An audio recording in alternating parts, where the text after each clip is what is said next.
And joining us now, Hank Burdine, a board member with the Mississippi Levee Commission. Good afternoon, Hank. Thanks for joining us today, sir. How y'all doing down in Jackson? It's a beautiful day up here in the Delta. Yes, sir. Same here. Looking at the forecast, it's calling for really very delightful weather for the duration of the week, and not seeing any precipitation in the next few days, which is, I think, good news, especially after the torrential rains and the amount of water that dropped in Mississippi last year. I remember talking to you back last June. I had traveled up through the Delta for Steve Azar's event in Greenville and was just astonished at the standing water in the cotton and the bean fields all throughout the Delta. Man, I'm hoping we don't have that situation this year. Well, I hope so, too. That was a pretty horrendous rainfall we had last year. It did a lot of damage, and a lot of water fell down there. Right now, the river's down about 8 feet below average. Yeah. So we're going into the springtime a little better off as far as water that we could possibly get from up north. The majority of our water comes from the Ohio River Basin. That's about 80-something% of our water we get down here. Mm-hmm. So that's what we got to watch out, what falls up yonder, what rains up there as the snowpack melts and all like that. As a matter of fact, it's an interesting anomaly right now. The gates down at the Steel Bow area are closed to hold water in the Delta because the river being down as low as it is, those gates were open, we'd be draining those rivers out to nothing. So those gates are serving a good purpose, a good function at this time of the year to keep a little water in our streams up here. Yeah, that sounds that sounds better than what we certainly experienced last year. All right, so give us an update on the pumps. It just seems like this is the problem that won't go away. How are we looking? It's a problem that really won't go away, and it reminds me of the Archie Manning and Scott Hunter Ole Miss Alabama football game. That it's whoever got the ball is going to make the touchdown. And it's just when the clock runs out is who wins the game. Yeah. It's a political football that started over 100 years ago. We had some areas, there were 3 distributaries. To give you a little history on why the backwater area is there. You had 3 distributaries of the Mississippi River south of St. Louis. You had the Cypress Creek area, which let water out of the Mississippi River into the Tensas and the Beth River systems that flowed on down into the Red River and out the Chapala Basin. Then you had the Morganza area down there in the Chapala, and you had the Bayou La Fourche area that let water out of the Mississippi River. The political, they were going to try to do a flood area that a flood area that would take water out of the river through the Cypress Creek. Mm-hmm. Politics got in it. Hell no, we don't want that down there. So they started building their own levee and just closed it off themselves. The trade-off there was to do the Mississippi South Delta backwater area. There are to allow that backwater levee to overtop in the event of a big flood and flood the South Delta. Well, with that levee in place, you had to have pumps to pump water out of there that got trapped, man-made, that got trapped in there to keep it to where you could still continue to farm in this area and yet still have 300,000-400,000 acres of stuff underwater down in there. That was the trade-off. Now it just depends on, there were 23 backwater areas authorized with pumps. All of those 23 areas have been built.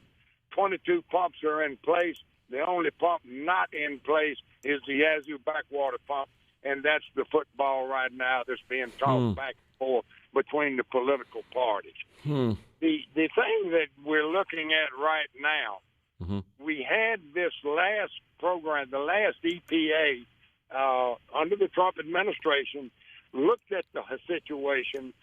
They basically designed and came up with a new project that moved the pump location, put it in a more efficient area, redesigned it, put in a series of well fields that during low water time like right now, these well fields could be keeping water in the Delta River systems to help with the mussels, the clam, the snail darters, all this kind of stuff.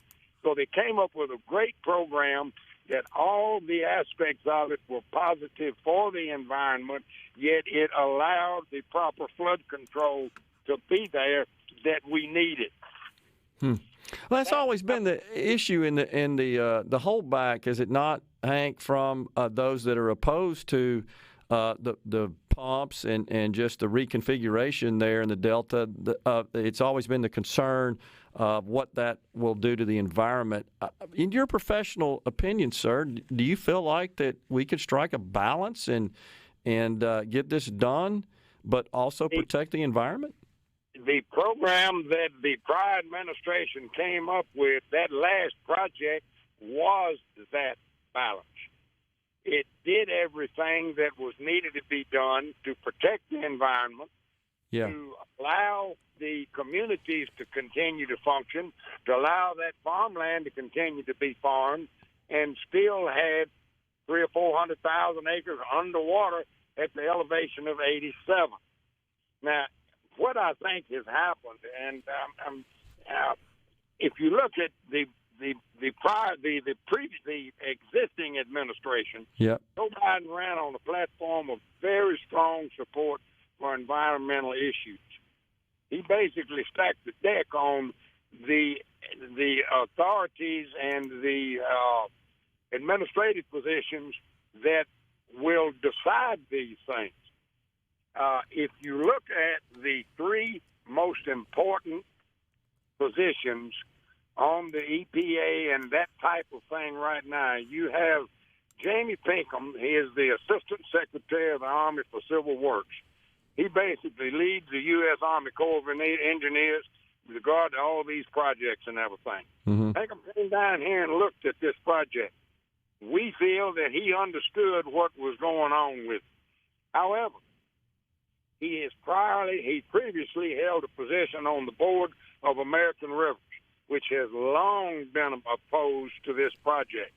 They have put the Sunflower River on 5 times. They put it on the endangered rivers list of 10 most endangered rivers to be basically drained and de-swamped in the event of a project. And I told this before to y'all. At the elevation of 87, when the pumps would kick on, I went and put my boat in the water. Down there, I went as far up the Steel Bow. I went 18 miles up Steel Bow. I went 15 miles up Deer Creek. I actually went out into a cotton field in my boat and looped a center pivot, and that's at 87. The Sunflower River was out of its banks at 87, and that's the river that American River says was going to be drained in the event these pumps were built. It was still in flood stage. All right, Michael Regan was appointed to the head of the EPA. That's the highest-ranking office in that EPA organization. He came down and visited our area 2 days before it was rejected.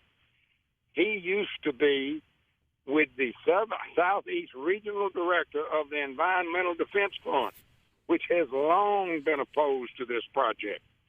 Daniel Blackman was appointed as the EPA Region 4 Administrator, which oversees the Yazoo Backwater area. He was chairman of the Sierra Club of Georgia. The Sierra Club has been the most vocal leader in the national environmental group that oppose this project. These things, they're stacked against us.